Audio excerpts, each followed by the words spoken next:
Halo anak-anak, bismillahirrahmanirrahim. Assalamualaikum warahmatullahi wabarakatuh. Kali ini kita akan belajar tentang pencemaran lingkungan. Nah, seperti yang kita tahu, di era globalisasi ini banyak orang-orang mendirikan pabrik industri untuk kepentingan hidup, yang dimana sebagai penunjang kebutuhan sehari-hari dalam berbagai bidang, seperti untuk kehidupan sehari-hari, yaitu untuk sandang dan pangan. Jadi di perkotaan sangat banyak sekali pabrik-pabrik industri yang tidak sedikit dapat mengakibatkan pencemaran lingkungan.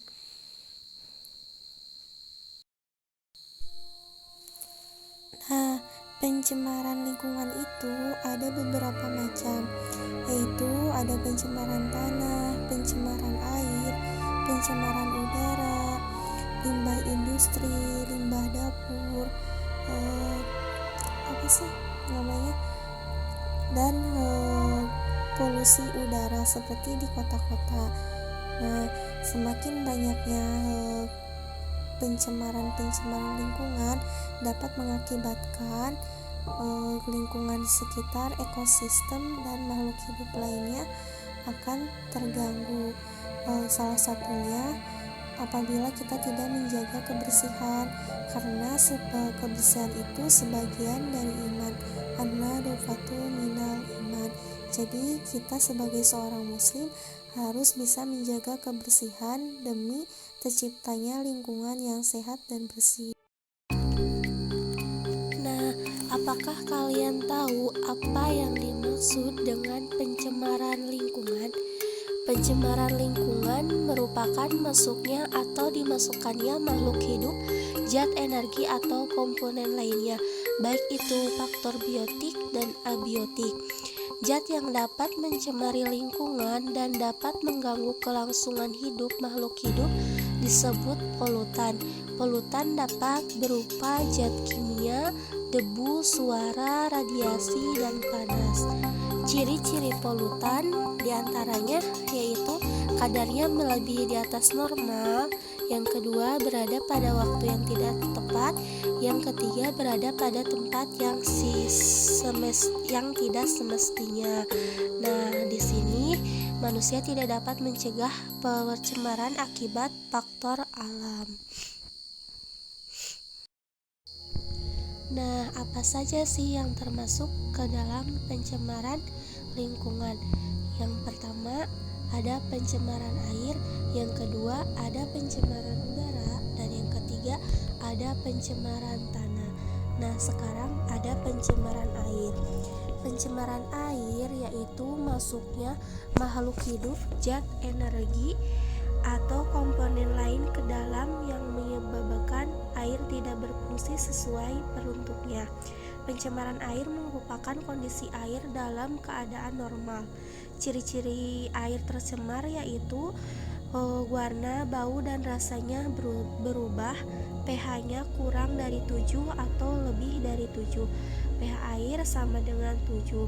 Nah, air dapat tercemar oleh komponen-komponen organik seperti logam, tekstil, dan sebagainya. Nah, selanjutnya ada pencemaran udara.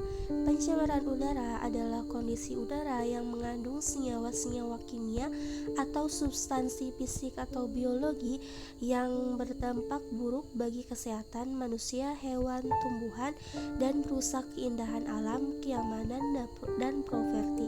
Contohnya, udara di sekitar kita tidak sehat dan gangguan kesehatan, seperti contohnya pada air limbah yang tidak dikelola terlebih dahulu sebelum dibuang.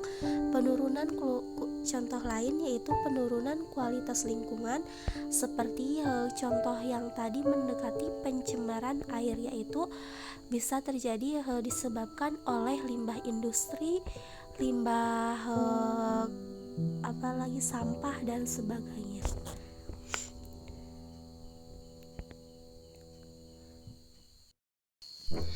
Nah, yang terakhir ada pencemaran tanah. Pencemaran tanah yaitu keadaan bahan kimia buatan manusia yang masuk dan mengubah tanah atau lingkungan alami, lingkungan sekitar tanah. Misalkan tanah menjadi kebocoran limbah atau bahan industri. Nah, cara mengatasinya kita bisa mendaur ulang sampah atau recycle untuk sampah yang dapat terurai dan dapat diolah menjadi hal yang bermanfaat. Nah, di sini banyak sampah ya di pekarangan sekitar misalnya. Nah, sampah ini untuk menghindari pencemaran lingkungan bisa didaur ulang atau sampah yang tidak bisa didaur ulang bisa ditimbun dengan menggali tanah sedalam-dalamnya dan bisa menggunakan reuse, yaitu penggunaan. Nah, pencemaran lingkungan juga dapat disebabkan oleh dua faktor, yaitu faktor alam dan faktor manusia. Faktor alam dapat mengakibatkan bencana alam seperti gunung meletus, banjir, dan sebagainya. Faktor manusia dapat diakibatkan oleh pembakaran sampah yang menyebabkan asap-asap kendaraan, asap industri, dan sebagainya. Dan untuk cara penanggulannya, kita dapat mendaur ulang sampah, menjaga kebersihan, dan menjaga keseimbangan ekosistem. Mungkin penjelasan dari materi pencemaran lingkungan cukup sekian. Mohon maaf apabila ada kata-kata yang kurang dipahami dan kurang dimengerti. Wassalamualaikum warahmatullahi wabarakatuh. Tetap jaga kebersihan dan kesehatan untuk terjaganya lingkungan yang bersih, sehat, dan